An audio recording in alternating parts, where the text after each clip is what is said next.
Are we live on YouTube? Yes. Very good. Well, welcome all to this first meeting of the spring series of the Princeton-Bucharest seminar. And today we're having a series of papers on the history of philosophy.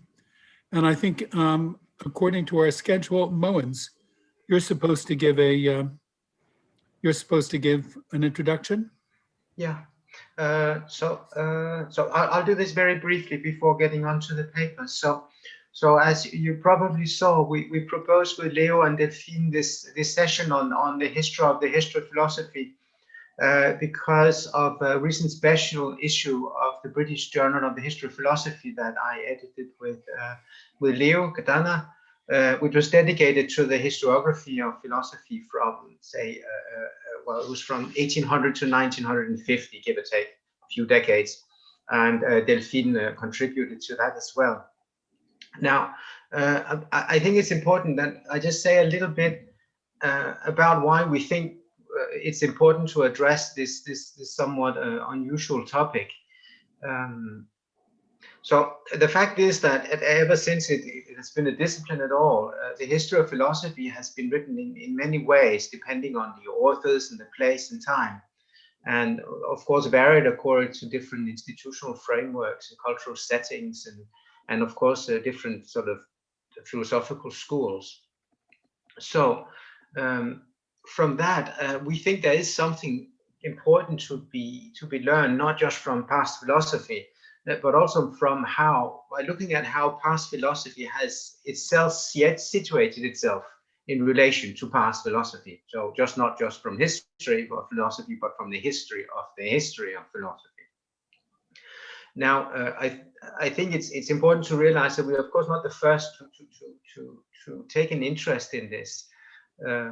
So already in the 1930s, Marcel Guéroult began to write a 4-volume work on the philosophy and the history of philosophy. And I'll say a little bit more on that in the last part of the seminar. And then next in 1973, a guy called Lucien Braun, who was a professor in Strasbourg, published an excellent but not quite as comprehensive history of philosophy. And then finally, most importantly, between 1979 and 2004, Giovanni Santinello published this huge 5-volume collective work on the general history of philosophy. And just if you're interested and you don't read Italian, you should know that his student Gregorio Piaia has coordinated an English expanded edition of this, which is, I mean, it's not entirely out yet, but most of it is available from Springer, huge 1,000-page volumes on the history of philosophy, called Models of the History of Philosophy. Anyway, I think it's quite clear that in the Anglo-Saxon tradition, this is a very understudied topic. And I think there's a good reason for this.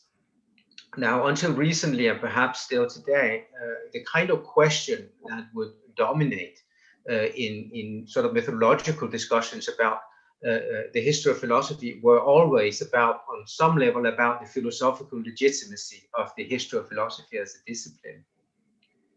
So the problem that we've all been prompted to answer again and again and again is this: what is philosophical about studying the history of philosophy?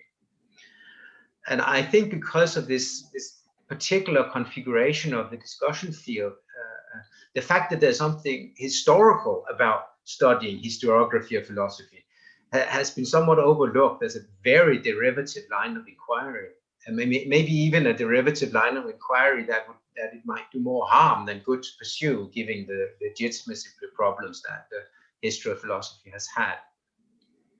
And we think that this is a great pity, because it is exactly in this derivative line of inquiry that we will find some of the richest and most interesting ways of showing what's philosophically interesting about the history of philosophy. So the idea of this special issue of the British Journal was to bring out this, say, dirty little secret about the historicity of the historiography of philosophy a little bit more out in the open. So through a series of case studies, the papers in that issue aim at giving a sense of how the history of philosophy can inform discussions about the philosophical uses and implications of the historiography of philosophy. Now, the contribution in it are deliberately varied, and they span topics from conceptions and uses of the history of philosophy in Kant and Maimon, or Husserl's reading of Hume by Dan Zahavi, or implications of 2 centuries of reception of Locke's 2 treatises by James Harris, or the philosophical uses of ancient philosophy, 19th century British philosophy. Leo wrote something about that. And the history of philosophy in France, from de Girardot to Delbos and to Guéroult.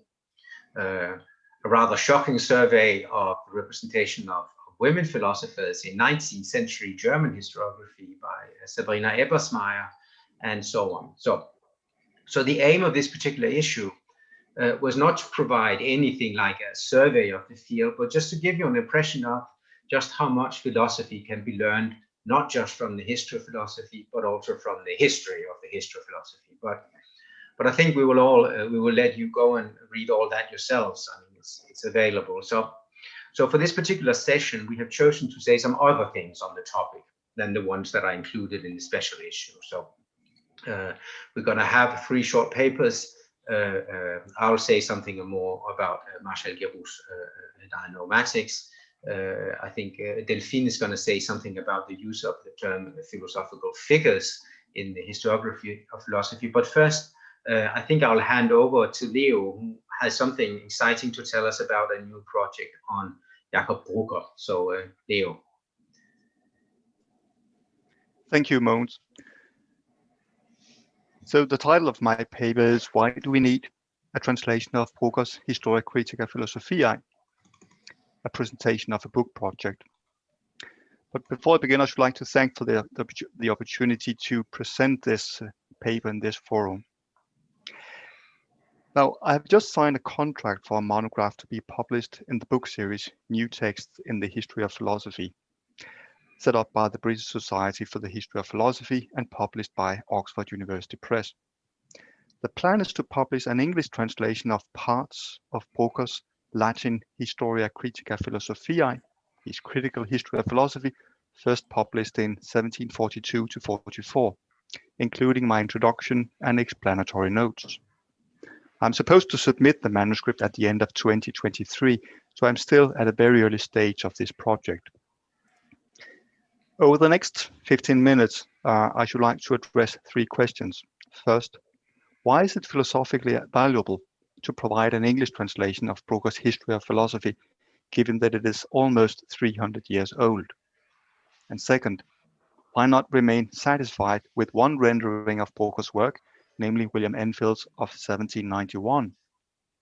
And third, which criteria of selection do I want to deploy when rendering Bruker's work, especially if I want to bring out one crucial feature of it, namely that it can and should be, I think, seen not merely as an archival recording of past philosophy, but also as a way of doing philosophy. So, first question, why an English translation? And for this use, I should like to present a few slides. Are you able to see them now? Yes. Okay. Johann Jakob Bruker was born in Germany 1696 and died there 1770. He was a historian and a Lutheran minister, as depicted on this slide. Bruker, the historian to the left, with the Latin inscription. Bruker, the Lutheran minister, to the right, with the epitaph in German. In 1742 to 44, he published his Historia in Leipzig, comprising 5 volumes. It came out in a second edition, the same place, in 1766 to 67. This is the frontispiece from the second edition. The second edition integrates the errata list to the first edition, and it comprises a sixth volume with commentaries and additions. The Historia was the most comprehensive history of philosophy produced in the 18th century. The first volume alone comprises 1,357 pages, densely written and with copious notes, as you can gather from this slide. This is a typical page. As you could see at the bottom, lots of references, though many of them incomprehensible, but still. This is from page 38 of his Dissertatio Preliminaris, the preliminary discourse. The notes you can see were replete with references to primary sources, as one would expect, but they also comprised many references to contemporary or near contemporary sources. And let me try to zoom in on the very same page. On this page, for instance, we find references to Bruker's compatriot, Christoph August Heumann, in the main text, top arrow, and to the Englishman Ralph Cotworth and his True Intellectual System of the Universe in Lorenz Mosheim's Latin translation, and with Mosheim's notes. That's a note H at the bottom. So 2 examples of interventions and discussions with contemporary scholars. Bruker's Historia influenced general histories of philosophy and many encyclopedias, for instance the one by Settler and Diderot, over the following 2 centuries. Bruker rejected the pre-existing model of narrating philosophy's past, Diogenes Laertius' lives, which had been rediscovered in the Renaissance and which had served as a model in a number of 16th and 17th century accounts of philosophy's past. For instance, Thomas Stanley's History of Philosophy, first published in London in 1655 to 62, which also came out in a Latin translation. Here you have the Latin translation. Bruker rejected Laertius' biographical model for 2 reasons. First, the student-master relationship often involved in biographical accounts of past philosophers implied that the student portraying his master was biased and historically unreliable.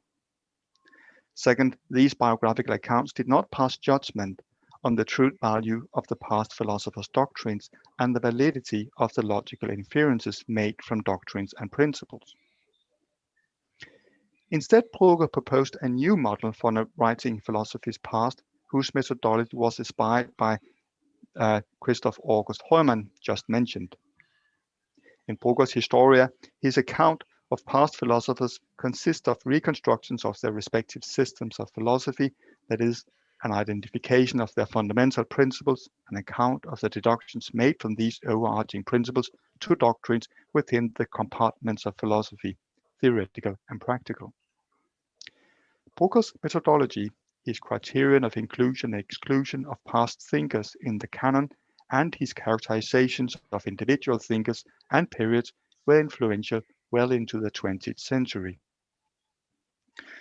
The book project is motivated by an increased scholarly interest in the origin and development of histories of philosophy written in the early modern period.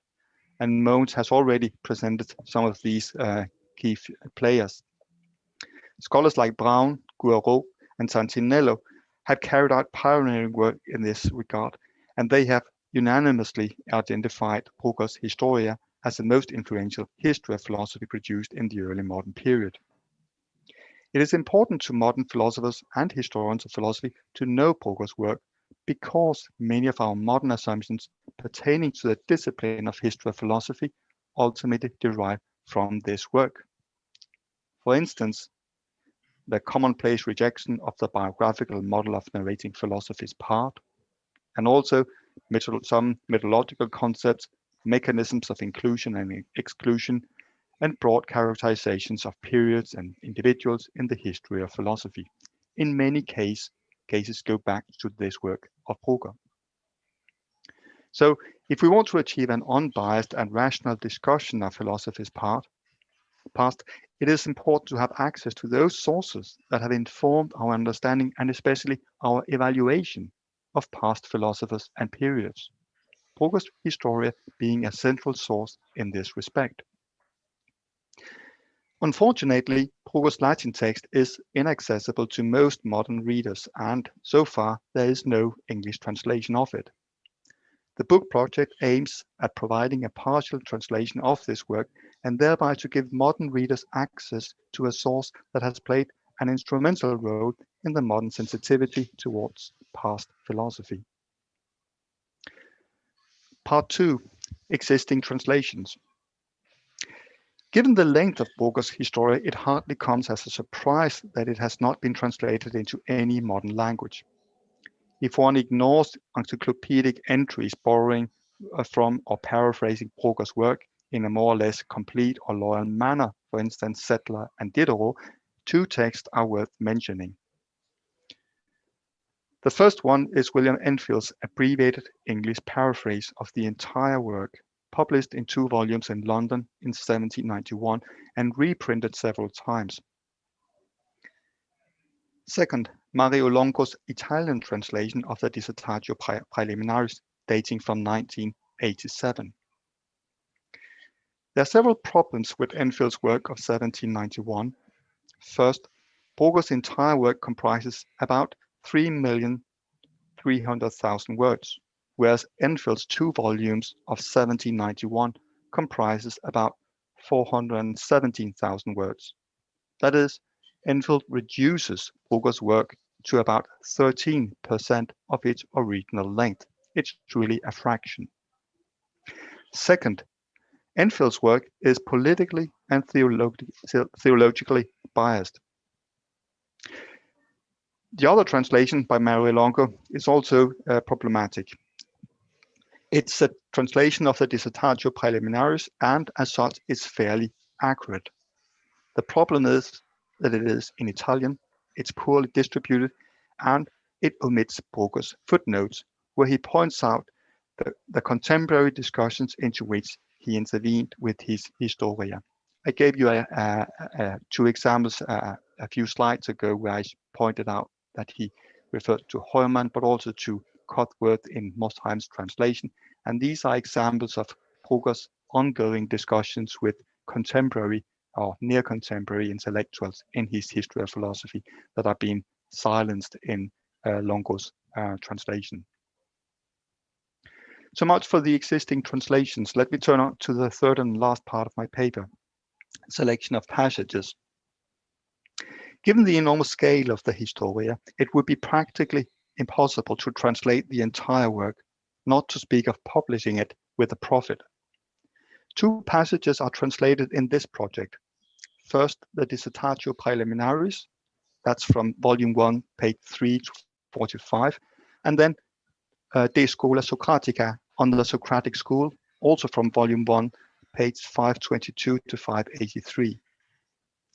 Now you may ask, why select these 2 passages?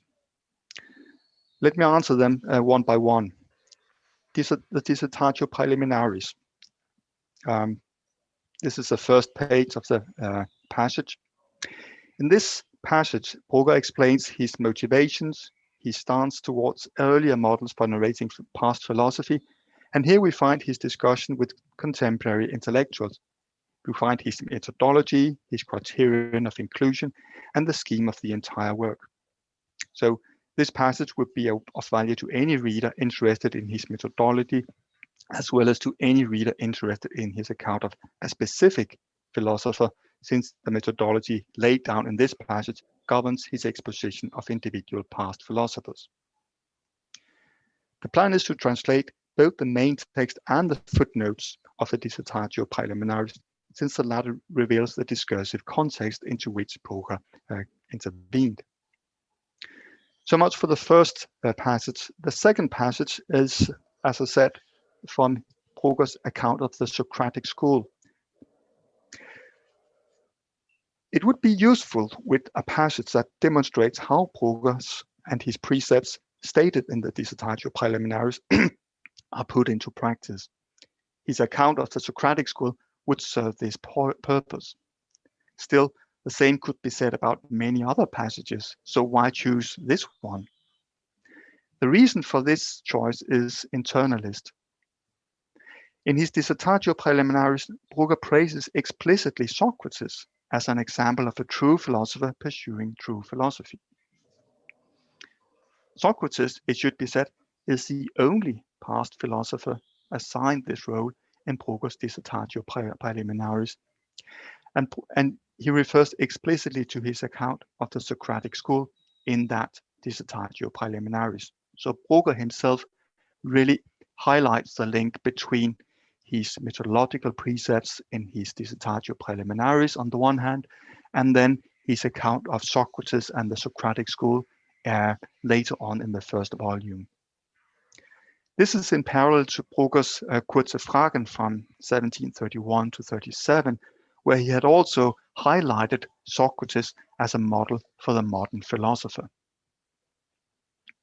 There is an additional advantage in selecting Bruker's account of the Socratic school. It reveals, I'm inclined to think, that 18th century history of philosophy was not merely an archival enterprise recording past philosophy. It was also, perhaps even primarily, a medium of philosophizing through the interpretation of past philosophy, in this case, Socrates. My hypothesis, and that is only what it is so far, is that in the 18th century, Socrates was used as a model through which the modern philosopher was discovered or invented. Bruker contributed to this discourse together with many others.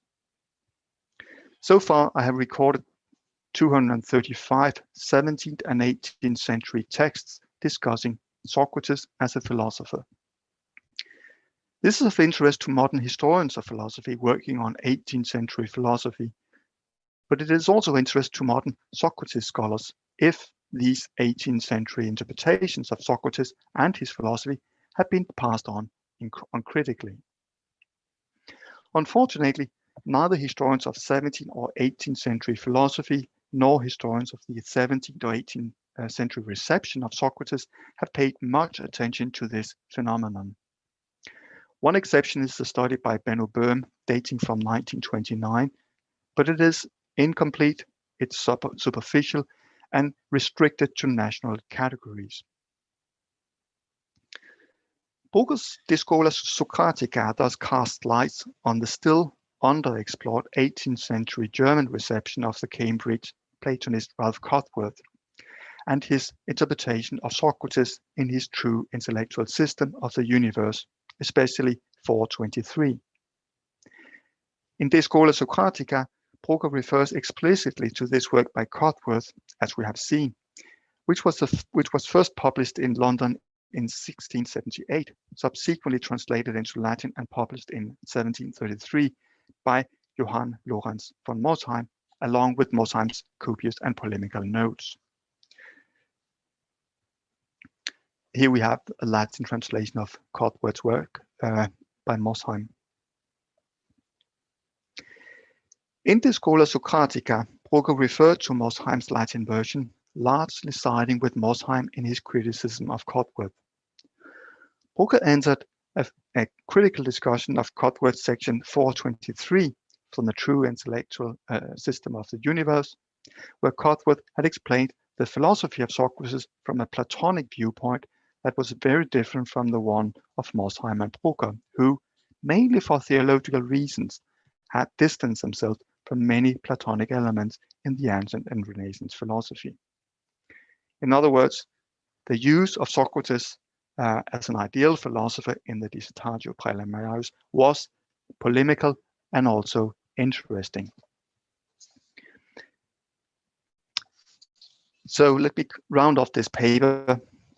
After all, Bruker's two personae, as you see here, that of the historian and that of the Lutheran minister, were perhaps not that separate, and his history of philosophy comprises a series of interventions into ongoing philosophical and religious and philological debates.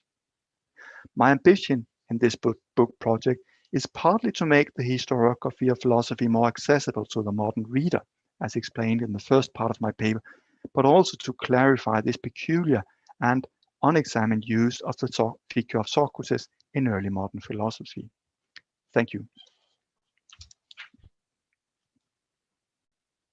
Thank you very, very much, Leo. And the next speaker is going to be Delphine Antoine-Mahut. Thank you, Dan. I'm very happy and honored to be with you today. And the title of my paper is also a question as Leo's title, and with the same formulation. Why do we need a concept of historiographical figures to do history of philosophy? We historians of philosophy usually identify the virtue of fidelity as the condition sine qua non for access to the truth of a text and its spreading of this truth. Truth is here understood in the sense of what the author of that text really said or even intended to say. The most comfortable situation is when the author himself explains the meaning of what he wanted to say and how he wants it to be read. Because on this basis, it is easier to classify interpretations as good or bad.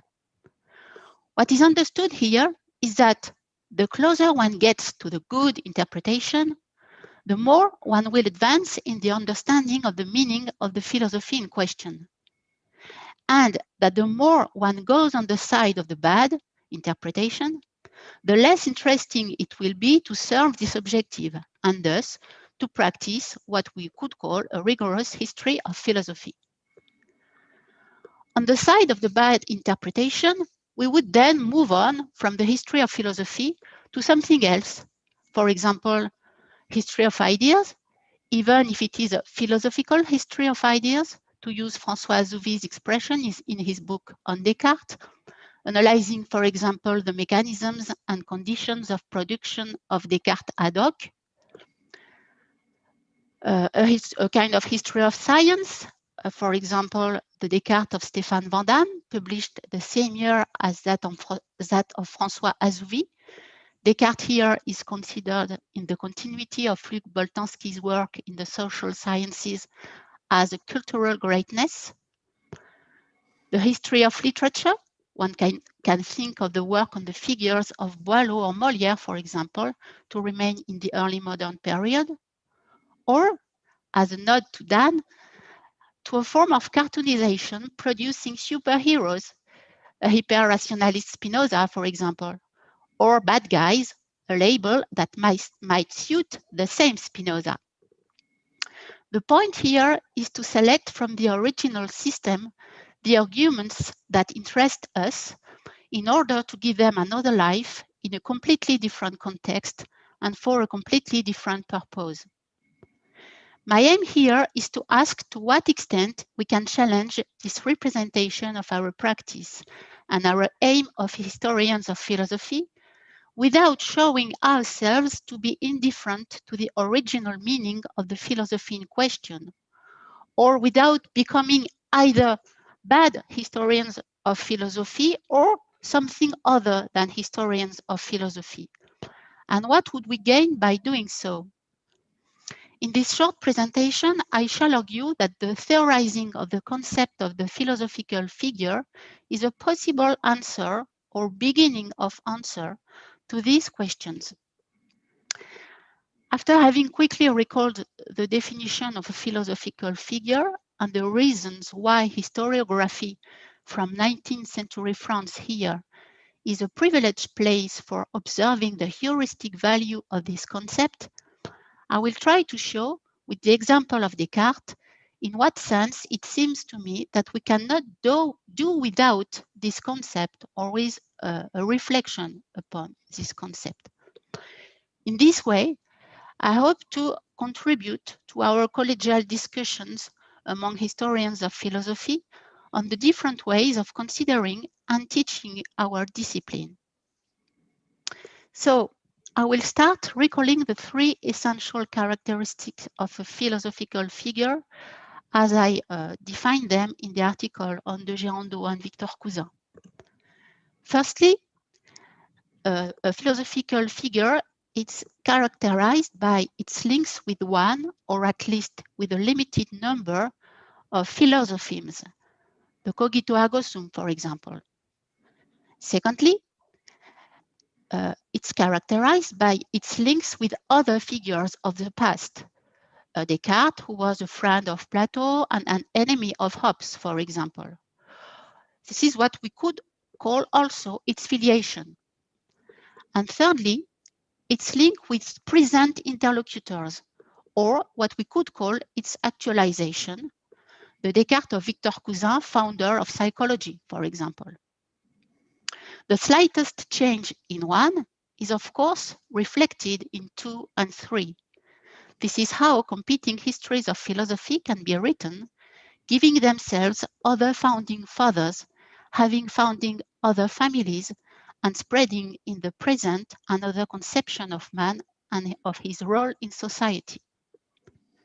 The mechanistic Descartes, that of Marx of the Holy Family, for example, can thus join a medical materialist tradition that includes Lamétrie and is at the antipodes of the philosophical spiritualist sensibilities of Victor Cousin. So my second point deals with the relevance of the particular relevance of this concept of philosophical figure in a historiographical corpus, where it is a question of identifying, recounting, and even comparing the philosophies of the past. From this point of view, 19th century French historiography is an extraordinary magnifying mirror for 3 main reasons. First, 19th century thinkers had to position themselves in relation to the French Revolution and the values associated with it, which involved an empiricist or even materialist epistemology, a radical conception of the political liberty of man, and an eudaemonist, sometimes even hedonist, moral philosophy. Returning to the major philosophical figures of the early modern period involved making a choice between perpetuating or breaking with those values. This implied that these thinkers had to position themselves as either modern or anti-modern, while also proposing a conception of their own present to guide them toward the future. Second, the French 19th century was a period of great political instability. In such a context, historiography seemed innocent enough, but was in fact a very efficient tool for staking out a philosophical position. Behind the masks of Descartes, Spinoza, Malebranche, Bacon, Locke, Reid, or Kant, these thinkers could assert their authority and claim their philosophical identity without taking too many risks. Third, these new narratives about the philosophy of the early modern period were particular in not being used by historians in manual or lectures alone. They could also be found in the work of publicists and positivists, that is to say, in texts whose practical and societal stakes are usually more obvious than in those of historians. Thus, when Dr. Brousset criticizes the figures of Descartes or Kant, mobilized at the same time by university philosophers, it is to explain how a bad philosophy kills patience and what good conception of Descartes is likely to help us, on the contrary, to cure these patients. I would now like to draw attention to the fact that the concept of the philosophical figure is not only relevant in these particular cases. It is also potentially structuring for any philosopher, which is another way of saying that each philosopher is a historiographer for others, but also for himself. It is my third point. By portraying others and making his self-portrait, often in polemical and uncanonical texts, a philosopher tells posterity how to read these others and how to read himself. Let us take again the example of Descartes. Firstly, Descartes excelled in the art of portraying others, especially his opponents. Let's just think about the rhetoric of the exchange with Gassendi in the fifth Objections and Answers, and in the Disquisitio Metaphysica, where Gassendi is reduced to the rank of flesh. Secondly, Descartes perfectly wields the art of crossed portraits when he wants to distinguish, in particular, a good and a bad way of being Cartesian. The portrait of Elizabeth in the epistle dedicatory to the Principles of Philosophy is, from this point of view, the exact opposite of Regius's disavowal at the end of the letter prefaced to these same Principles of Philosophy. Thirdly, Descartes has no hesitation in bringing together a wide variety of people in a single close-up portrait. For example, scholastics become the name of those who populate the universe of small souls and have remained great children. Finally, Descartes does not hesitate to make his self-portrait, in particular to distance himself from what he identifies as slender. This is the case in the Nota in Programma Quodam, where it is repeatedly stated that he was the first to prove the distinction between soul and body, and that this is what should be considered his main philosophical contribution. However, the least that can be said is that Descartes' brushstrokes have lastingly shaped the dominant historiography of Cartesianism. First, in spite, I come back to my examples, in spite of his structuring role in modern thought, Gassendi was ousted for it for a long time. Regius was, for a very long time too, seen as an unfit writer in metaphysics. And for her part, Elizabeth was reduced to the rank of Descartes' best pupil, which is a noble title indeed, but also a synecdoche. When, in the second half of the 19th century, spiritualists like Albert Lemoine wanted to rehabilitate a kind of animism, they had to start by distinguishing it from the one that Descartes had caricatured in his scholastic predecessors. And finally, the Cartesian canon has largely autonomized substantial dualism and took time to consider all the contributions of an embodied Descartes. In other words, the very criterion from which we set out to define the faithful practice of the history of philosophy, that is to say, the explanation by the original author of the good and bad interpretations of what he has written, turns out to be, in the first place, traversed by the fabrication of figures more or less similar to their original, and endowed with a prescriptive value that one does not always think of questioning. So, to conclude, I will propose two directions to open the discussion. Firstly, the theorizing and observation of such a concept at work leads us to reflect on the importance of the mediations that have taken place between the author and us, and on the way in which these mediations have or have not relayed the author's discourses. It leads us, for example, to take posthumous editions and prefaces by publishers seriously and to thematize their philosophical value and significance. In Cartesian studies, for example, we can easily thematize a Clercellier effect or a Cousin effect on our reading and understanding of Descartes' philosophical work. Secondly, the concept of the philosophical figure reveals the decisive importance for the history of philosophy of the study of receptions. In this presentation, I have deliberately chosen polemical example or a polemical presentation of some examples. My aim was to stress that it is the persistence of this link between the original formulations and their later historiographies that justifies the interest that the historian of philosophy may take in these receptions. But this leads us to consider differently the moral economy of fidelity from which we started. Rather than perpetuating a truth in itself on texts, the historian of philosophy would then focus on describing the genesis of its legitimate disfigurations. Thank you.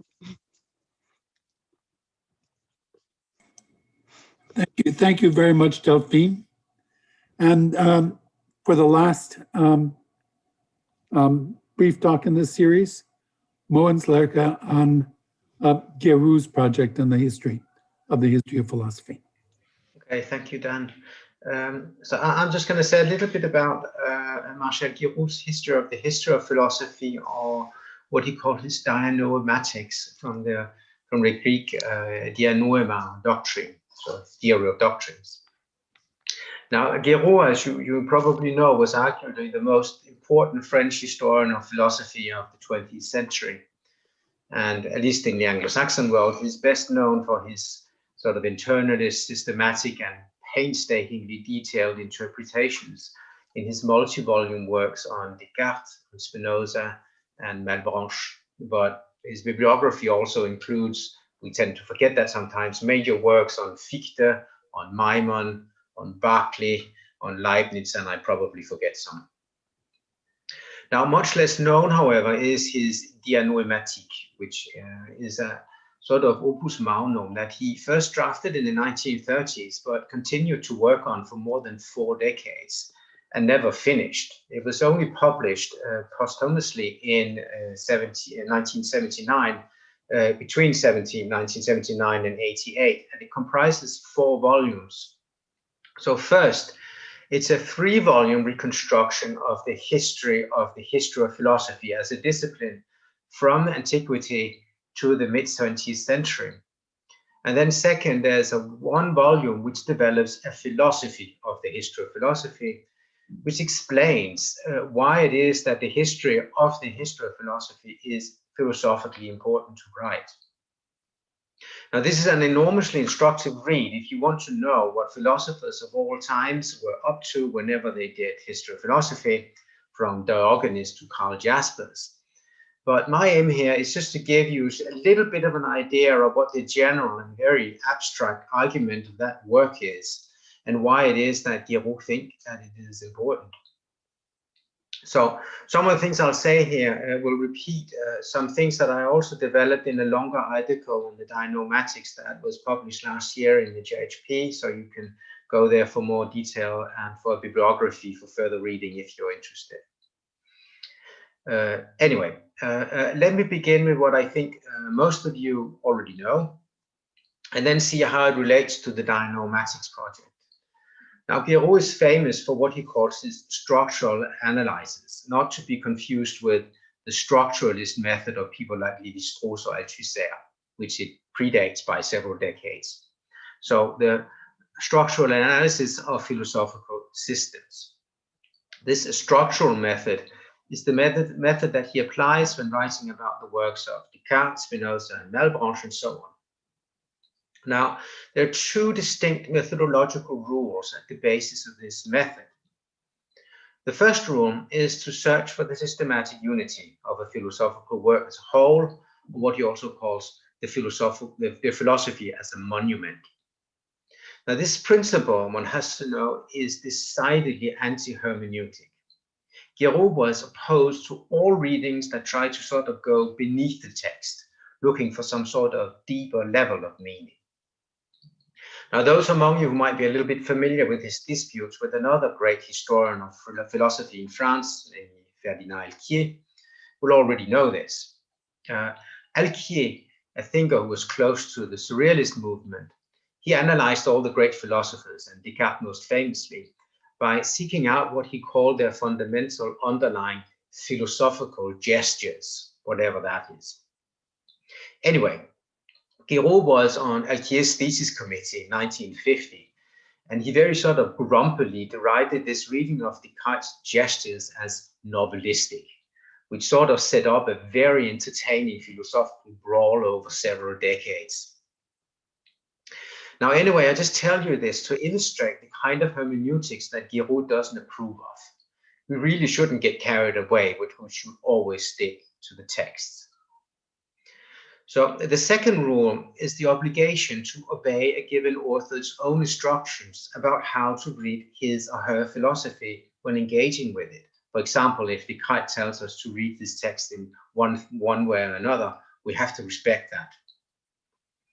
We should here, however, take the reference to the author here with some caution. I think it's clear that Guéroult did not want his rule to be associated with any phenomenological talk of intentionality. So the author in question is not beyond or below the work. He is in the work, as it were. For as he said, and I quote, this is a lecture he gave in Ottawa in 1970, the method of structures consists less in the exploration of the supposed interiority of the author than in the interiority of the work. So the principle should be applied entirely on the surface level of the text and is understood as the obligation to honor, when we read a work, the principle of interpretations which are explicitly already stated within the text itself. So now a structural analysis that respects these two rules will yield an ahistorical, or what Guéroult also called a vertical reconstruction of a past philosophy. A vertical reconstruction is very similar to what a great many historians of philosophy and the analytic tradition engage in these days. Tad Smells, for example, has pointed out how the work of Alan Nelson really fits the description that Guéroult gives his work. Anyway, Guéroult thinks that such vertical reconstruction can only be accomplished on the condition that we sort of presuppose that the philosophy in question can sort of stand on its own, that it is a coherent, self-supporting structure. So the autonomy of a philosophical system hinges upon the interiority of the conditions of their own constitution. They are, as he says, every philosophy is, as he says, an enclosed world, a universe of thoughts closed upon itself, in short, a system. So now, by nature, says Guéroult, a philosophy does, as philosophy, lay claim to timeless truth. All philosophy, as philosophy, will posit itself as a philosophia perennis. This is, by the way, something he has in common with Etienne Gilson, for example. However, as most perennialists, as it were, Gilson, he thought of the philosophia perennis, as most people do, of the philosophia perennis in terms of sort of a general abstract structure that each philosopher that sort of makes it on the stage of history will contribute only a part to. Guéroult, by contrast, denied that any such general atemporal philosophical truth structure could be determined. Instead, he thought that each philosophy was making a claim to atemporal truth of the whole, but in competition with all the others. So for him, there was not one perennial philosophy of which each philosophy elucidates just a part. There is a multitude of philosophies, each staking their distinct claim to the perennial truth of the whole. And that multitude constitutes the history of philosophy.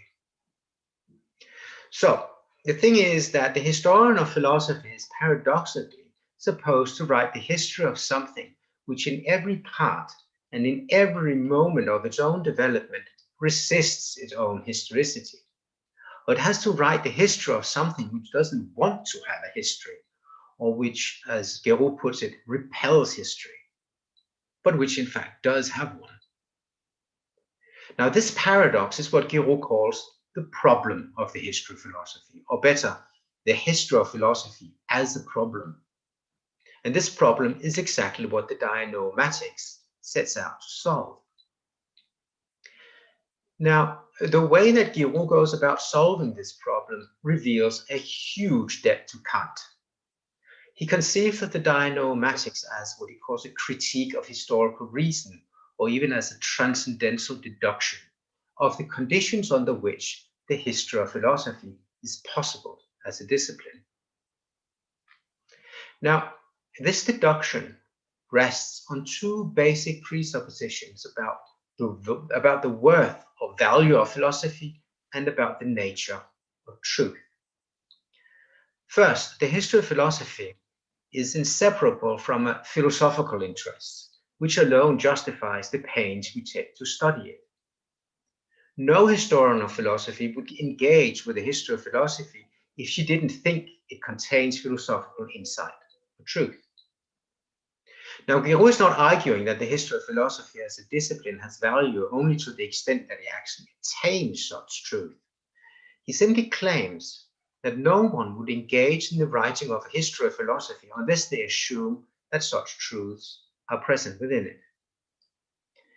And the kind of truth claims that philosophy, as philosophy makes, transcends particular time and place. It is, as he says, always a conception claiming extra-temporal validity, as opposed to history. Second, the historian of philosophy must accept the traditional definition of truth as correspondence between thing and intellect, as this being the truth that every doctrine aspires to at heart. He has a very sophisticated way of getting rid of coherentist doctrines of truth. So this means that, by definition, truth claims of philosophy are always claims to representations of something real. So they're reconstructions rather than just constructions, or conceptual images of something, or what he calls an imago mundi. And yet, the problem is that as a self-contained system, each philosophy posits only the determined reality which corresponds to it. The world of which it is the image is a function of the determination that the imaging itself projects upon it. So you see how this Kantian this is already getting. Anyway, this projected reality which each philosophy, as it were, gives itself or posits for itself, corresponds to what Guéroult calls its philosophical reality. It is distinct and separate for each philosophy and determined from within the structures that make up the philosophy in question. It is the reality of which it claims to be the true image. Now, from the point of view of their respective philosophical reality, it makes no sense to inquire about the relative truth value of one doctrine in relation to another, simply because they do not refer to the same reality or do not have the same objective truth conditions. As we already saw, Guéroult is a pluralist about the truth of philosophical systems. Each of them makes separate, incommensurable, and equally legitimate claims about the nature of a reality they each posit for themselves. And yet, the systems are necessarily related. This is because, within its own sphere, each philosophy posits itself as an image of the whole truth. Consequently, two systems cannot recognize the existence of any other without their respective aspirations entering into a sort of competition. Each philosophy necessarily posits itself historically in opposition to other philosophies. Or as he says, every philosophy affirms itself by revolting against tradition. It abolishes it in order to install itself. So in fact, each time, by the very act of positing itself in the exclusion of other competing systems, philosophies cannot help recognizing not only the factual existence of the latter, but also their own historical situation in relation to them. Philosophy therefore not only posits internally a determined philosophical reality for itself, in and by the very act of excluding every other philosophy from its horizon, it necessarily also posits within it a relation to an indeterminate, what he calls common reality, external to its own philosophical reality.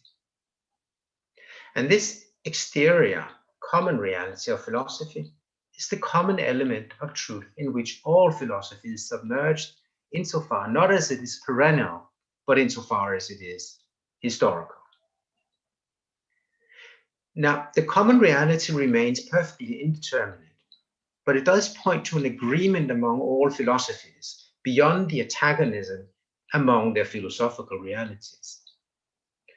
For if all self-sufficient philosophical systems entirely disagree about what is the common reality that they all vie for, they also all agree that it is, or that it exists. So this common reality is, in short, what each and every philosophy claims to be the truth of.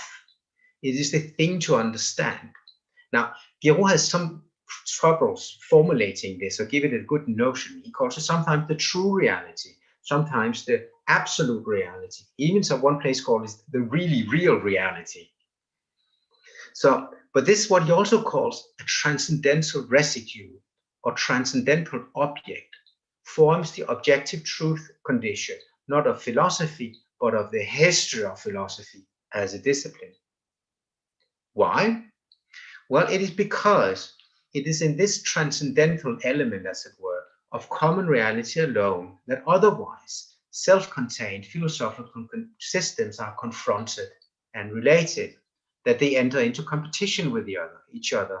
In other words, it is the how within which each of the philosophical systems, each of them comes to terms with the fact that other competing systems of philosophy exist.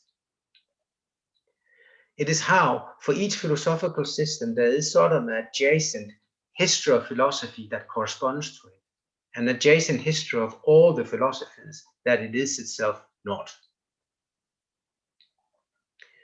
Okay, just to sort of conclude on this kind of abstract demonstration, the philosophical part of the dianoematics, which is the philosophy of the history of philosophy, consists in developing this Kantian framework for the history of philosophy.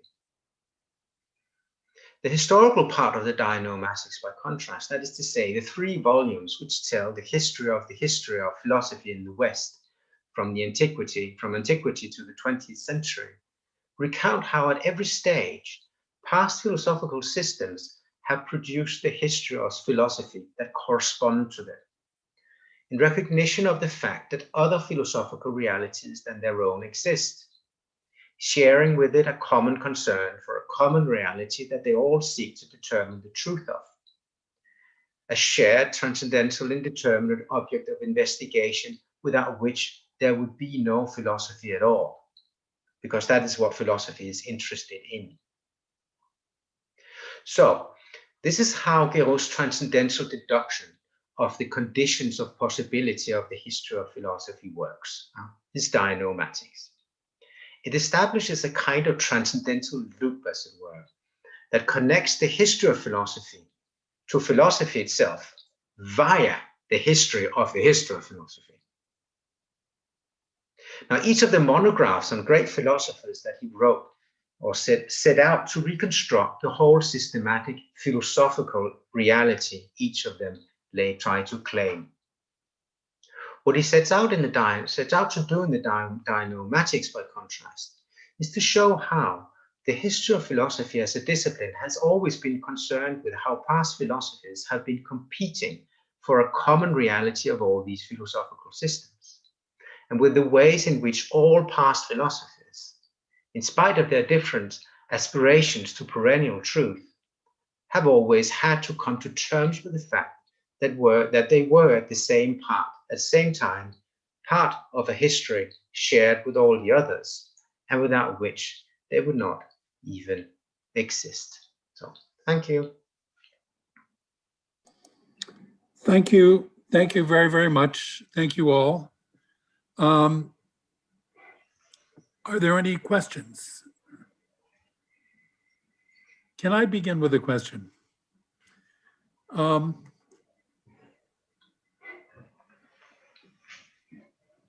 What is it? And this is in a way for all 3, that makes history of philosophy, for example, different than history of science. One might throw in history of literature as well.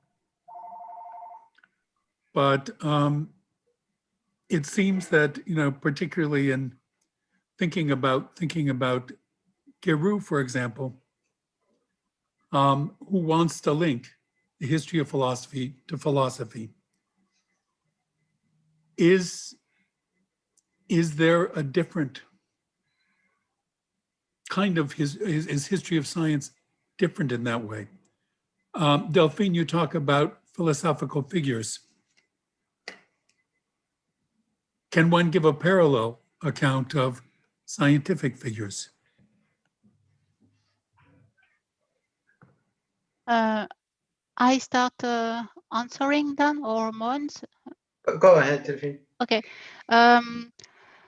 One of my aim in this paper was to stress the fact that the frontiers between history and philosophy, and history of science, and in a way history of literature, were less étanche. I don't know how we say it in English. That we think usually. There are communications between these disciplines, and we gain working with each other. If you consider the figures in history of science, of course, we have some very interesting papers, for example, or collective books, for example, on the myth of Galileo or Harvey, or the figure of Hippocrates, I think, for example, of a volume directed by Canto in 202, the same year when the books of Azuvi and Van Dyne came out. So I think that we have common tools that we can share to reflect differently about the same topics. In literature, perhaps the link with what we have called here the truth, understood as a kind of fidelity or correspondence between the sense we restitute and the sense the author, we expect the author intended to give to his work. This link perhaps in history of philosophy is stronger or different than it is in literature, where the part of invention, I think, and the positive part of invention is more valorized than it is in history of philosophy. That would be a way to answer. But in my own work, I think I am close to literature with the attention I try to give to the rhetorical dimension of argumentation, for example, and to the capacity of someone to invent, to recompose philosophical material to do something else. But what remains philosophical, I think, is the attention we always try to give to the link between these different receptions and the original formulation of these theses or arguments in the philosopher we work on. And one challenge, I think, is to make a difference, or a clear difference, between what could be just an invention, and it's very interesting to work on it too. And so I call invention here what has no more identifiable link to the original figure, and what is the difference between an invention and a reception, and a historiographical work that draws upon argument and characteristic that we can find in this original corpus. But we can do something else with these arguments. And what we do, we do something different, but that has always something to tell us about this first corpus. I don't know if it's clear, but I think it is the difficulty and the exciting part of the job. Your history of philosophy, it sounds like, is to a certain extent more literary than the kind of thing that Mogens was talking about in connection with Guéroult. Yeah, can I just say a word about that? So I'm not going to subscribe to whatever Guéroult is saying. I mean, it's just one model among others. But at least from his point of view, the specific difference that you're looking for between the history of philosophy and the history of science lies in this claim that he thinks that all philosophical systems make about being a systematic representation of the whole. So that it is an entire system that is supposed to provide a comprehensive explanation of everything.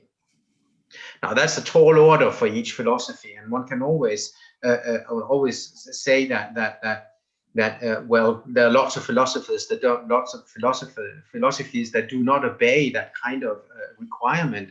But the fact of the matter is that the philosophers that Guéroult wrote about seemed to try to live up to that requirement. At least Spinoza and Descartes, and then he experienced some trouble when they came to Malebranche, and he was kind of struggling with that. But the fact of the matter is that a whole bunch of philosophies, or let's say doctrines, that for us would count, and including doctrines that are very close to history of science, doctrines that for us would count as philosophical doctrines that would simply not count for being philosophical for Guéroult.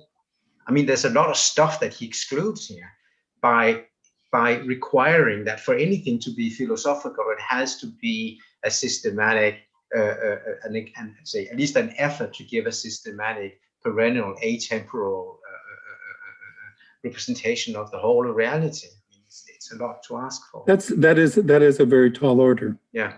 Dennis Stagchi wanted to intervene in connection with Guéroult. I believe other people had their hands up before me, though. I actually, I am not seeing. I can see one question about Guéroult and Husserl. I can ask in that case if you like. So I was wondering whether Guéroult considers this. So what you presented was a general account of like history of philosophy, what each philosophy aims at doing, and how it's related to others in its truth claims, and how it has its own reality, but they're all limited because they're not the reality which all try to account for isn't the reality that itself corresponds to. So this is a very general epistemological claim, as it were, for all philosophical systems. And he's limiting himself to philosophical systems, not to unsystematic philosophers who identify themselves as perhaps.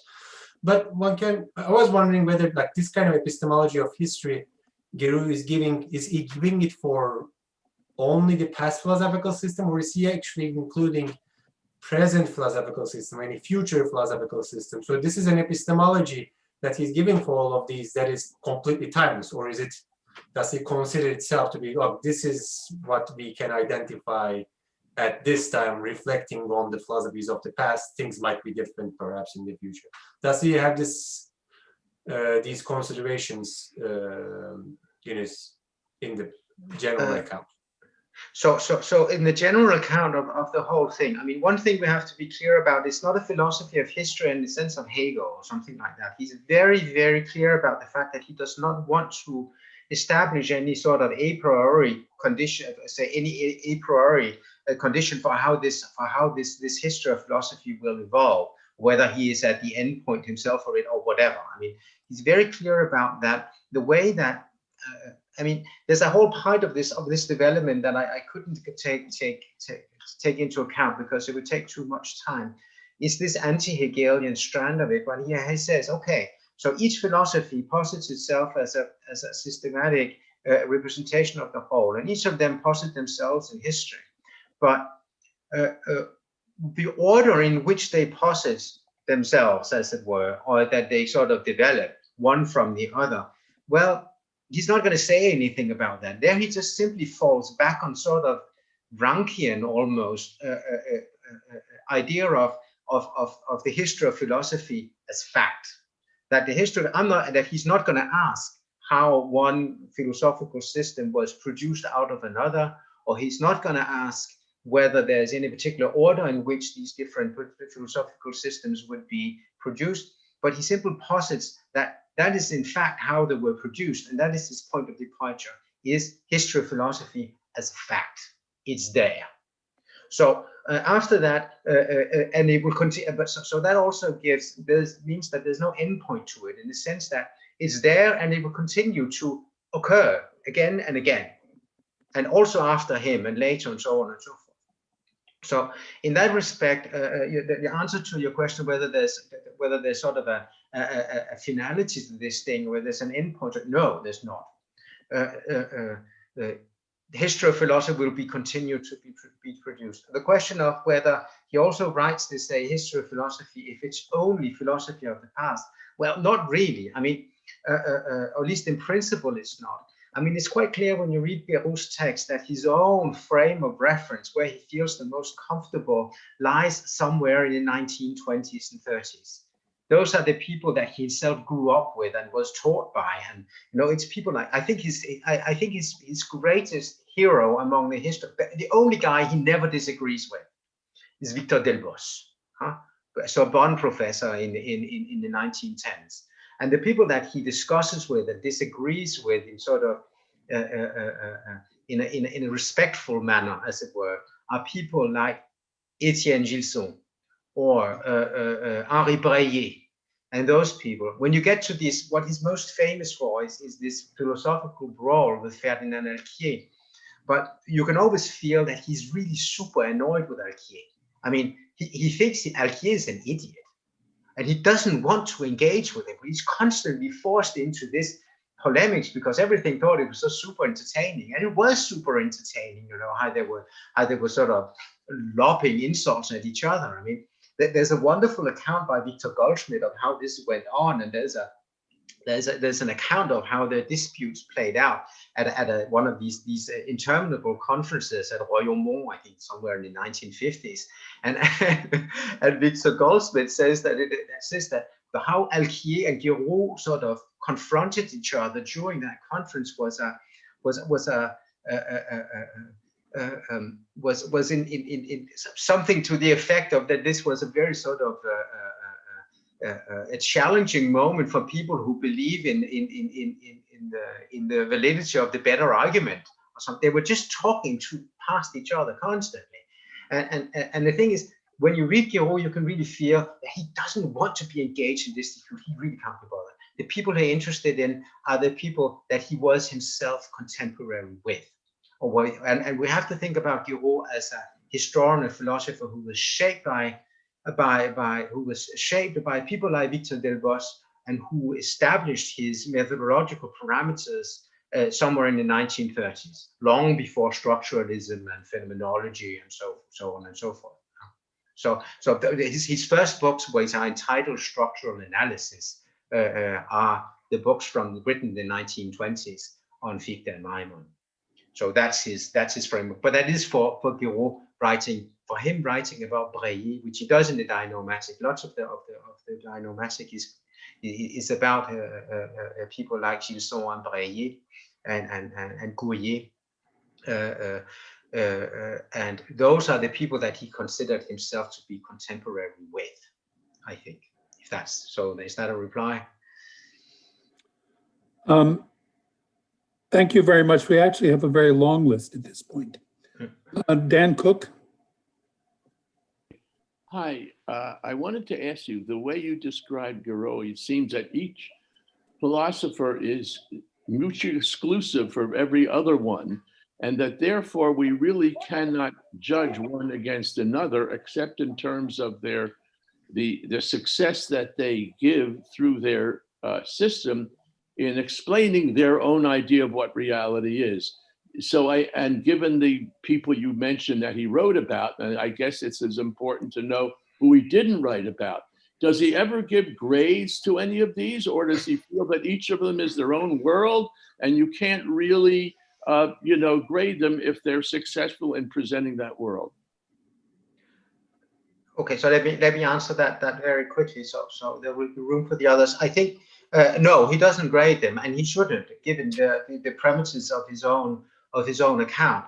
I mean, each system will posit their independent philosophical reality, and of course, each of them can grade the others from inside that philosophical reality.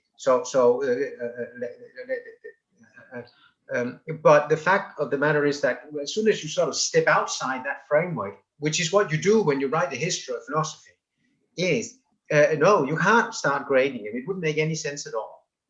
No. So he won't engage with that sort of business. Great. Brendan Kolb. Hi. Thanks everyone for your talks. This question is especially for Mogens, but maybe for everyone. Question is about the philosophical use of the history of philosophy, and I think it relates to the same tension that Dan Koch just pointed out. So I guess one of the interesting and persistent and sometimes implicit uses of narratives, of narrations of the history of philosophy is to justify that we in the present have something new to say, kind of like a Bloomian anxiety of influence dynamic. We face the weight of the canon, of the weight of our own historicity, and we have to justify that we have something that it lacks in order to just justify adding something to it. So sort of like you're show that you're standing on the shoulders of giants and not just walking among their knees, right? So like Bertrand Russell, one of his big moves is to show that a lot of the history of prior philosophy is dependent on a deficient logic, and therefore show that when he has this new Freudian logic, he can do something new. For Hegel, right, on a plausible reading, a lot of the history of philosophy just couldn't have gotten to where he's getting because spirit just hadn't unfolded yet. So I guess I'm just wondering, you see shifts in the way history of philosophy is used by philosophers? Do you see different methods going on here? Yeah, I mean, so I think that was what the whole thing was about. I mean, you mentioned Russell, and I think it's a good way to illustrate the point, also from our perspective, why it is that we want to take an interest in the history of philosophy. Now, there was one paper in this special issue of the BJHP that I didn't mention, and it's a paper by Mike Beeney on the histories of philosophy that were proposed by Russell and Frege and so on and so forth. And Mike has written a fair amount of papers about the history, not just about the history of analytic philosophy, but the histories that the analytic philosophers wrote about other philosophers. And these particular instances are very good, I think, a very, very good illustration of what it is that you can do if you start to take an interest in the history of philosophy, and not just in the history of philosophy. Because if you start to look at you can actually learn an awful lot about Russell by looking at what he says about other philosophers already, And if you look at the way that and the sort of the rational reconstruction kind of approach to the history of philosophy, is perhaps not so interesting to ask ourselves today, should we do rational reconstructions or not? Well, yeah, maybe we should, maybe we should not. But the more interesting question is perhaps to ask, why was it that at some point in the history of philosophy, there were philosophers who thought that rational reconstruction was a good way to engage with the past? And the fact of the matter is that if you then go to Russell and Frege and you look at what they do, you can see that they use the history of philosophy or other past philosophers for particular purposes. for picture the purposes to prove their own points, to illustrate their own, to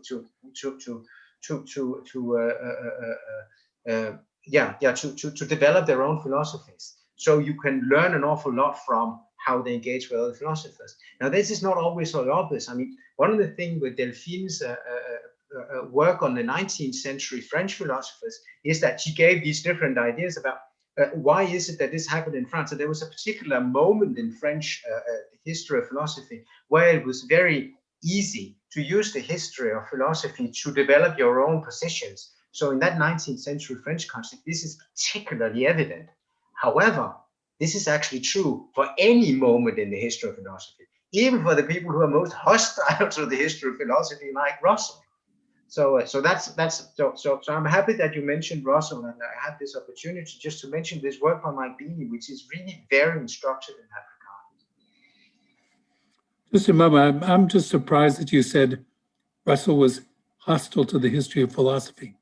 And one of his first books was about Leibniz, which does do, I think, exactly what you said, uses Leibniz as an illustration of the emerging analytic program in philosophy he was at that point developing. And then, of course, there is his own book. His own history of philosophy, yeah, of course. Even Aristotle does it a little bit. Yeah. Well, that's true. That's true. Look at his chapter on Leibniz in his history of philosophy. He really goes after it. Yeah, and if I could just be nitpicking a little bit about it, so if I say hostility, I don't say that he's hostile to the philosophy and history, or to the, but I think he's hostile to the history of it, as it were. I think there's much in Russell that sort of prefigures this whole collegial approach, or at least that the collegial approach has been much justified by going back to Russell and said what we have to do a rational reconstruction, right? So not hostile to the history of philosophy, but to the history of it, as it were. Dennis, I'll call attention to Dennis's note there that Quine is the one who was actually hostile to the history of philosophy. Yeah. We can find lots of hostility to the history of philosophy. That's not a problem, I think. Yeah. Let me pass the microphone now to Melanie Zapula. Thank you, Dan. And thank you, Mogens Lærke, for this very clear exposition of the method of Guéroult. I was just wondering two things, actually. First, what do you think about the method of objections and counter-objections he uses in his books on Spinoza, for example? Do you think it is an adequate, maybe the best adequate way of commenting on a systematic philosophy like that of Spinoza? And my second question would be, what do you think about the method he uses to compare other authors, for example, Plato, Descartes, or Hobbes, to the author is actually commenting, for example, Spinoza? Do you think it is actually a very good method, for example, to compare Plato with Spinoza on the third kind of knowledge or this kind of thing? Or do you think we have made progress on that aspect? That was just my questions. Progress, no. I mean, so I'm not too much to talk about progress in the history of philosophy. I mean, for all that, I mean, in that respect, I think I would agree with Guéroult and perhaps also with Leo that no, actually not with Leo, I think, but that the history of philosophy, I think it's not always a good question whether we have made progress or whether the history of philosophy that we write now is any better than what was written 50 years ago, or what was written 300 years ago, or whatever. Each moment in history of where we are situated, we will write the history of philosophy that corresponds to us, or that we have a use for, and that the philosophical schools that are prevalent right now will produce for themselves. I had a lot of fun some years ago, especially but in relation to Spinoza, trying to write a little Guéroultian sort of what might Guéroult have written in his dianoematic if he had to, write about the PSR in Spinoza studies, for example. How is that school kind of constructed, as it were? So I think, no, I don't think we have made any progress. And I'm not quite sure that the best, I mean, if you look at Guéroult is perhaps 2 volumes on Spinoza, and one thing, it's incomplete, but the other thing is that these are wonderful detailed analysis of particular points, but it's not as systematic as he had wanted it to be. I mean, it's not like the Descartes books or even the Malebranche books, which give this whole systematic reconstruction. The Spinoza books do not achieve that. So in that respect, you can say that it's flawed or whatever. I mean, it's still the book that I would direct any student to as the first place where they have to start comments to if they want to do Spinoza. All my Spinoza doctrines, that's the first book I say, okay, now you begin, go home and read Guéroult, and then we will talk afterwards, because his analyses are so detailed. Right? But it's not a systematic, it doesn't fall entirely. And I think the ambition was that it was supposed to fall in within this entirely systematic expositions of philosophies. But I mean, he doesn't achieve it. He does achieve it with Descartes. He partly achieves it with Malebranche. And then I actually also think, but that is less known, that he really achieves it with Maimon and Fichte. So yeah, I think that's as much as I can say about that. And I was also wondering, just when you said that Guéroult considered philosophy as a monument, yes, the text in mind, a passage. Oh, it's all over. No particular passage. It's all over the place. I think the best text to go to is so that text actually exists in English, which is not the case with all of them. But he published, I mean, there's 2 basic texts that you want to look at apart from the dianoematics itself. One is his inaugural lecture to the Collège de France. Mm-hmm. And the other one is an article, I think it was published in 1950 or something like that. It's an article that was translated in the Monist, which is about, what is it called? Is it called The History of Philosophy as a Problem or something like that? I mean, I can't remember the exact title, but there is this article in the Monist. I mean, I did this thing in the JHP. You can go and you just look at the bibliography. Most of the stuff will be there. You can just find it there. Okay, thank you very much. Let me just follow up for a moment on that. The Spinoza book is so different from, say, particularly the Descartes book, which really is enormously systematic. I have the feeling in the Descartes book that he is jamming Descartes into this framework, whether Descartes wants to be there or not. On the other hand, the Spinoza book is much more like a handbook, where you can take individual sections and read what it is that he says about particular sections, particular propositions and scholia and so on. Does that represent a change in his view of what history of philosophy should be written like, or?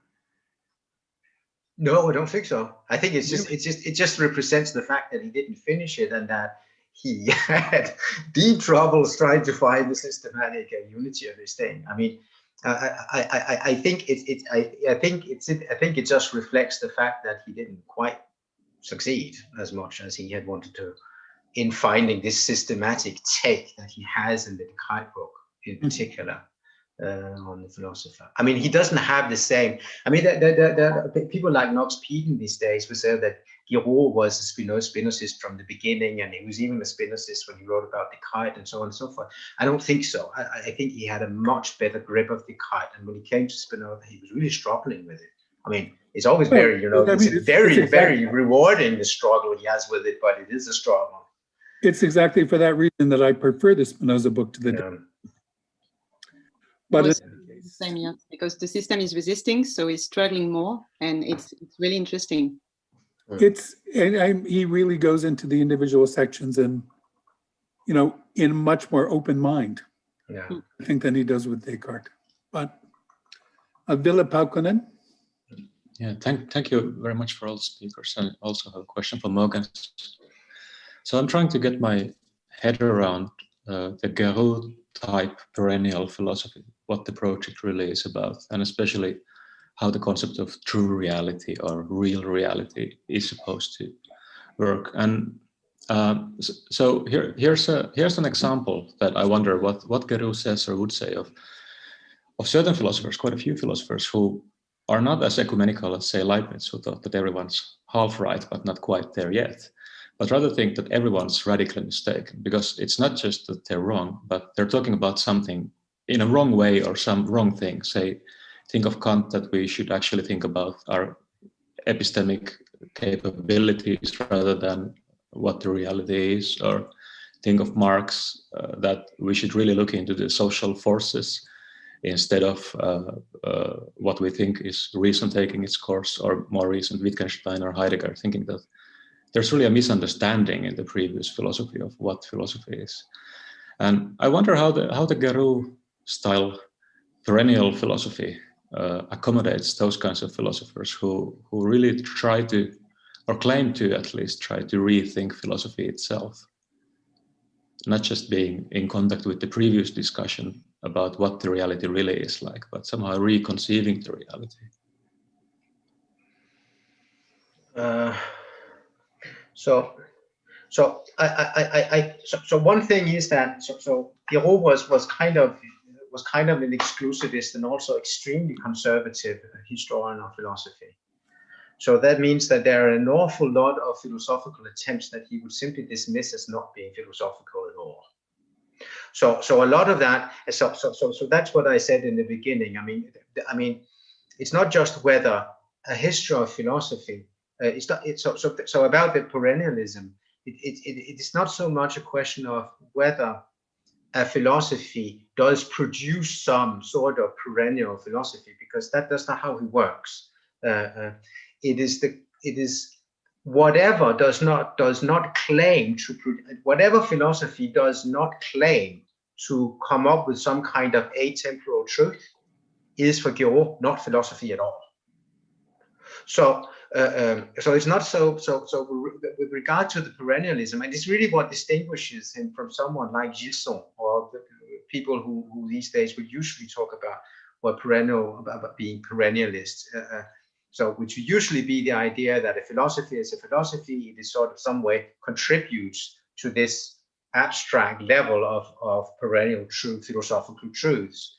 That's not what Guéroult does. There is no general abstract level of perennial truths for philosophy to grab onto. What there is that each philosophy, as philosophy, will necessarily posit atemporal, make a claim to a perennial truth, and that is what makes it philosophy. So that's basically the reply I would have to you. Well, whatever other system or whatever philosophy or that whatever kind of thinking that claims to be a philosophy that, say, rethinks philosophy in such a way that philosophy is no longer systematic, making claims to aperennial truths, are misappropriating the name. But if they do, then if they do make claims to aperennial truths and come up with a system to justify that, then it's philosophy. Even if they claim to sort of lost the contact with the rest of history of philosophy, if they claim to be radical novelty, the truth that no one ever came up with. If they are they can definitely be anti-history. That's not a problem. I mean, they won't. I mean, the fact of the matter is, at some point they will have to. So there's like actually most of all philosophers, quiet philosophers, will at some level deny that any other philosophy has any value to it, or acknowledge of them being themselves part of a history, because they're just supposed to be, the philosophy, aren't they? But the fact of the matter is that each philosophy will, when you try to, there's the fact of the matter of all these systems that have been produced. And then when historian philosophy comes to the fact of all these systems that have been produced, you will see that they all at some level engage with each other, and not just they engage with each other externally. Descartes, sort of, it's not just a question of engaging externally with each other, with Descartes saying, getting rid of all the scholastic philosophy of whatever, bad example, but you know what I mean. Or Leibniz criticizing Descartes. No, it's a question of, let's say that Leibniz criticizes Descartes, then the criticism that Leibniz gives us the kite, has to get rid of the kite to make room for himself, as it were. So each philosophy will try to make room for itself by excluding all the others and thereby engaging with them. So that's the difference between one system tries to posit itself as the only truth and having its own graphs, its own philosophical reality. But each of them will, even if it's just, as you say, by reclaiming, I am the first, I have like Husserlian sort of thing, I have completely removed all previous philosophers and I start from scratch. No, I mean, the fact of the matter, by saying that, this exclusion mechanism is already engaging with the fact that there's some other stuff that they have to deal with. So, so yeah, I think that's the best I can do. Tobin Craig? Hi, thank you. Yeah, I just wanted to ask whether he engages with Husserl or how you would describe his perennialism or his case for the philosophic value of the history of philosophy vis-a-vis Husserl's argument to the same effect in The Crisis. Well, he does. So this is he does, and he engages with so many. So I have to make a pass on that one because I simply can't remember what he says. I mean, he engages with dozens and dozens of different positions. So no, I can't answer that. I mean, you will have to go and look at the volume 2 of the historical part of the dianoematics, which is about the German philosophy up until 1950. Thank you. Yeah. Lisa Shapiro? Thanks. Thanks. I just want to say also thanks to Leo and to Mogens for that amazing issue of BJHP. It's a really exciting journal issue, and for everyone for their talks today. I think Mogens and the way this discussion has turned around Guéroult, I think really brings out just how much of a gatekeeping role that the history of philosophy has come to play as distinguishing who counts as a philosopher and who doesn't. And I guess, you know, my question is really, so in part of what's exciting to me about this work in the historiography of philosophy is the ability to reflect on those gatekeeping practices and to think about whether our assumptions about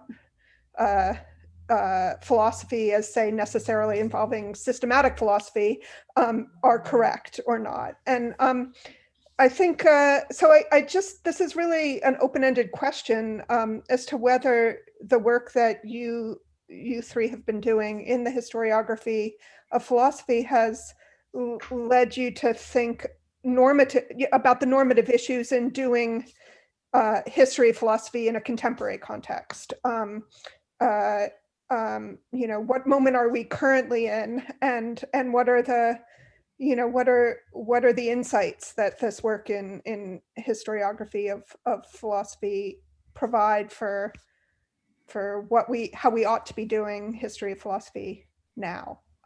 That's, you know, a big question, and I'm not sure what there, you know, whether you can say anything in a brief reply or not. But anyway, I'll just leave it there.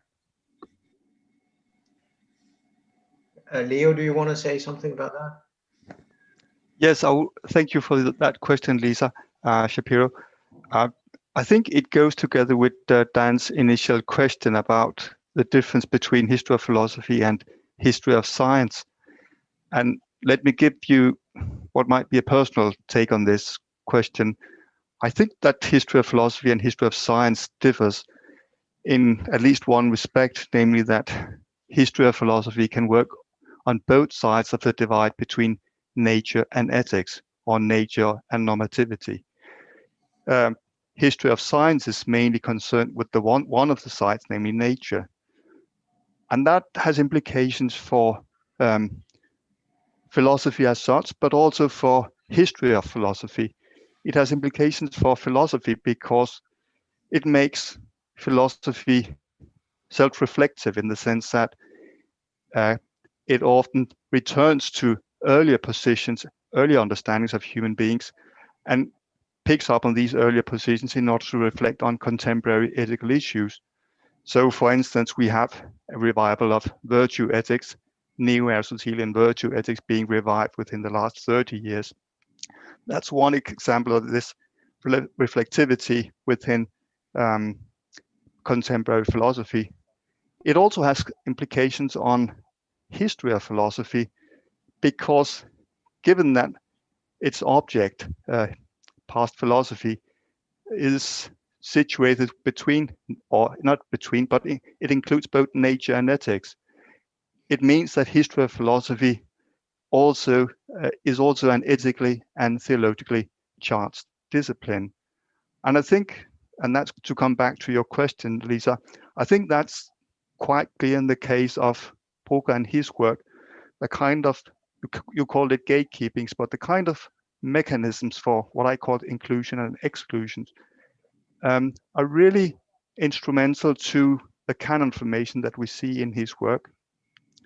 And it fosters a kind of conservatism in the tradition of writing histories of philosophy, because when such issues as genre and also cognitive styles, methods have been established as criteria for inclusion and exclusion, it seems to be a self-affirming mechanism in the history of philosophy. So one of the things that make me really interested in doing this, in many ways absurd work on Jakob Bruker, is precisely that it's really a way of undertaking a kind of historical autopsy, examination of the formation of mechanisms of inclusion and exclusion. I think the example of Socrates, as I mentioned, is one example, because if you take the school of Socrates, what is going on there is really interesting. It's a discussion of a model. It's not only a discussion of Socrates as a historical figure, it's also a discussion of the contemporary philosopher in an 18th century context. And that included gender. We also had female figures such as Aspasia, Diotima in that Socratic school. And they are given a special treatment, which is worth studying. So I think in the 18th century context, it has a kind of normativity to it, which is passed on to subsequent historians of philosophy. And you could remove that focus from 18th century to 21st century thought, and you could similarly ask yourself, what kind of mechanisms of inclusion and exclusion are going on there? Which mechanisms have we inherited? Which should we accept? Which should we reject? Which ones should we subject to scrutiny? So I think there's something to your question about normativity, even in a contemporary context. Thanks. Okay. Do either of the rest of you have responses? Well, perhaps I could answer to Lisa. Of course, I agree with Leo's answer, but perhaps we could underline that when we work on, when we consider that the contemporary canon is impoverished and the product of multiple exclusions, and when we come back to the historiography of 19th century, for example, to try to describe the main mechanisms of these exclusions, of course, the French corpus is a great way to show these exclusions. Cousin, if we come back to the link between history of philosophy and history of science, Cousin is the one who is in France excluded history of science from history of philosophy, or excluded what is scientific from philosophy itself. But what I would like to stress is that focusing on such a mechanism is also an incitation for us to consider the variety of the other narratives and the other historiographies of the same period. And it's a way to pluralize the canonical figures themselves and to take into account other voices describing and building figures that differ from the dominant one. So I think we have two ways to work on the pluralization of the canon today. The first one consists in showing light on the voices and the figures that have been excluded from this canon. And another complementary way is to try to pluralize these canonical figures themselves and to contribute to move the frontiers between these figures that are in the canon for some circumstances and those figures that are not yet in this canon. Okay. Mogens, do you have any comments on this question or? Okay, Natalia Stroke.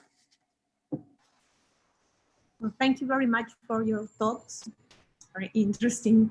I've been working for a while with Bruker, and now I realize that Cadwar has an important place in that history, Historia Critica. So I want to ask Leo Catana if, well, about the interpretation that Bruker develops in his Historia Critica, because he has this method, you have been talking about this, but when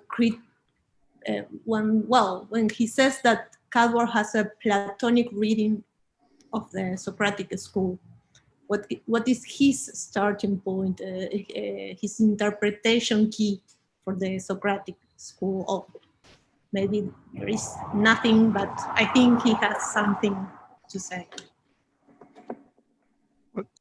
Thank you for that question, Natalia. The honest answer is that I don't know yet. I'm still scratching the surface. I've made some preliminary observations, as I mentioned in Cadwar's Intellectual Universe 423. We have an extensive discussion of Socrates, and what is remarkable is that Bruker, he attacks it head on. So we have a confrontation of two different readings of Socrates. And what's most remarkable, as far as I can see so far, is that Cadwar is respectful in regard to late ancient and Renaissance Platonists and their understanding of Socrates, and especially when it comes to Socrates' demon and the kind of religious dimension that's connected to that aspect of Socrates' life. Whereas Bruker takes another line where he is rejecting late Platonist and also Renaissance Platonist interpretations. For instance, what we find in Plutarch, on Plutarch's text on the sign of Socrates, calling that superstition. So he's trying to make a rationalistic reconstruction of Socrates, where these late ancient Platonic and Renaissance Platonic accretions are diminished. They are reduced to a minimum, and what Bruker is trying to propagate instead is Leclerc as a kind of governing model for Socrates' method, a much more rational, critical, skeptical method. But in these weeks, I'm struggling with these passages in Bruker's account of the Socratic school. So what I'm saying now is from a first reading. I really have to dive deeper into it, and it's a complex issue. But I hope this gives you some sense of the kind of discussion that we find between Cadwar and Bruker. There's certainly a kind of drama going on where Socrates, Cadwar, and Bruker are the personae dramatis, haven't quite figured out how all the all the lines are running, but these are the main characters in that debate. Yeah. Thank you very much. Great. Leo, by the way, you have my great admiration for dipping into these 5 very thick volumes of Bruker. Tell us what it is that's going on in them. Thank you. I'm very grateful. Melanie Zappola has another question.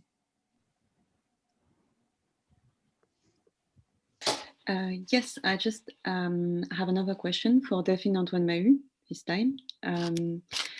I was just wondering, because when you talked about philosophical figures, actually I was thinking about the distinction with the Deleuze approach of conceptual characters. And I was just thinking, what do you think about this approach? And in what way you want to distinguish your approach from this specific approach, which was quite important in France at some time. Thank you. Thank you, Melanie. Of course, I don't specialize on Deleuze, but I would say that I see two main differences between the philosophical figure I try to conceptualize and the conceptual character in Deleuze. The first difference is that is the plurality of the philosophical figures. In other words, you have many Descartes at the same period, many different Descartes, and not only one. But what I work on is this diversity and the ways one of these figures can become dominant on another, and the way competitive narratives tried to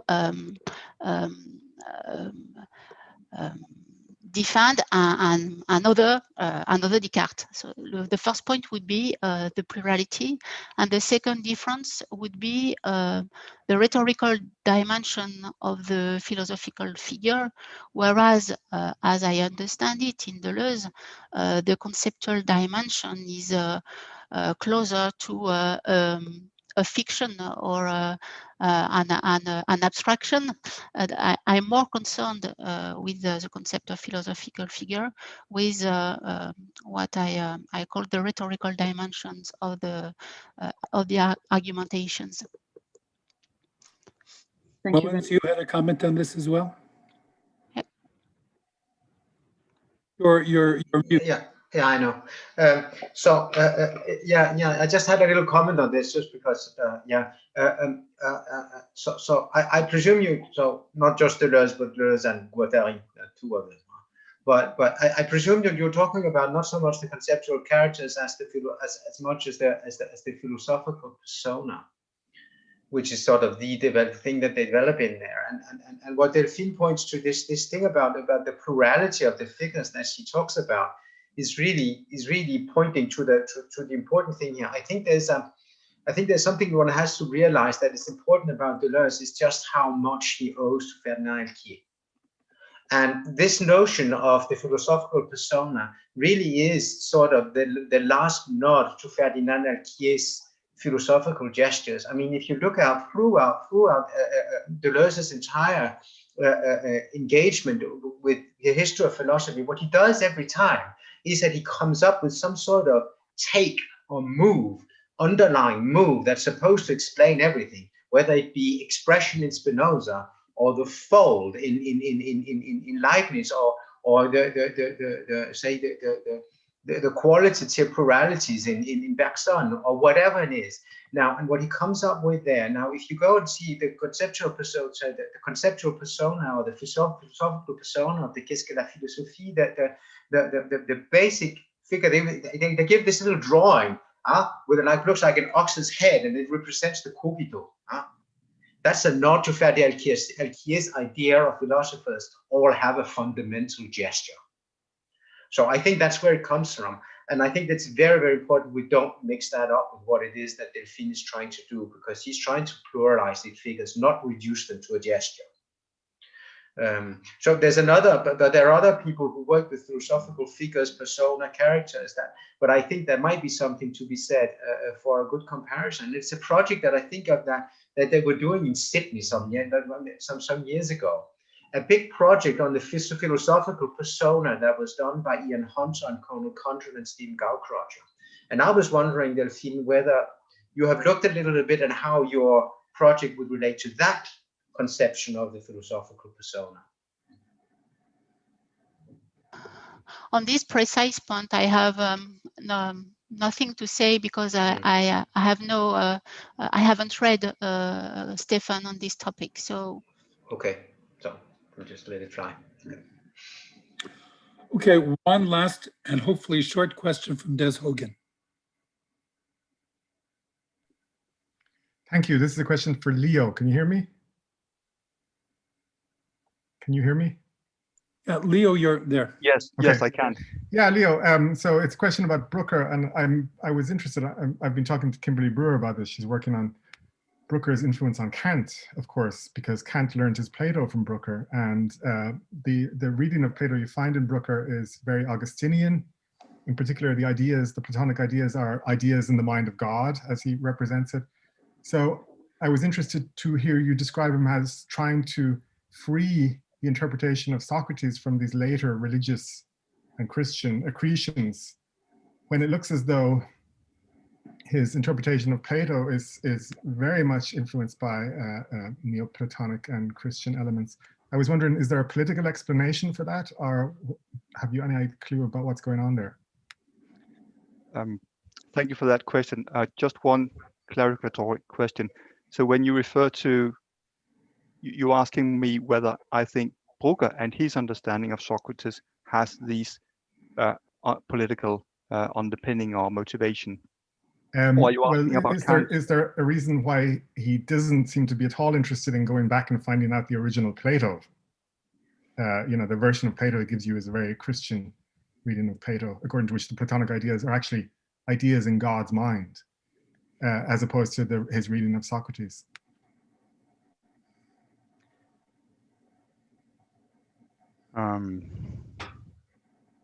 I think Bruker, he plays with several understandings of Plato's thought, and the Augustinian version that you're referring to is one of them. However, I'm not sure that it's really the one that's super important to Bruker. I think it's more important to Bruker to free himself from an Augustinian and late Platonic understanding of Plato and his ideas, so that you have a kind of doctrine of ideas that is separate from a conception of a God, as you find it in St. Augustine. But to answer the other part of your question, I think there are internal reasons for, or internal political reasons for Bruker to distance himself from the late Platonic understanding of Plato and Socrates, and that has to do with 17th century pietism, which, at least in some cases in Germany, had used Plotinus as a kind of philosophical foundation for their pietist thoughts.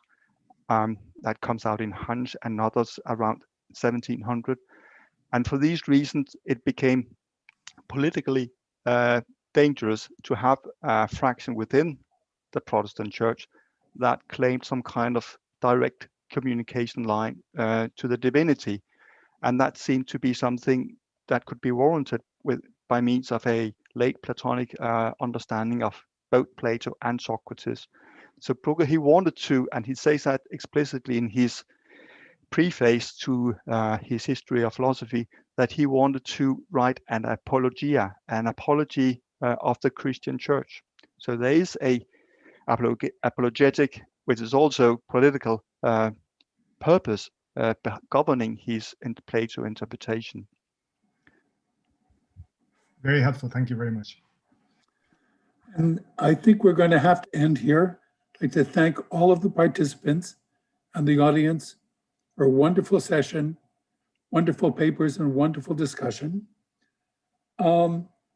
In 2 weeks, actually, we're having a related panel with Lisa Shapiro, Daria Drozdova, Karen Detlefson, and Chaik Evers on exclusion and inclusion in the history of philosophy, questions related to the canon. Next week, we're having a symposium on Leibniz and corporeal substance and organism with Alessandro Becchi and Osvaldo Ottaviani. And we'll welcome you all to both of those sessions, and for that matter, for the rest of the term. Thank you very much. See you next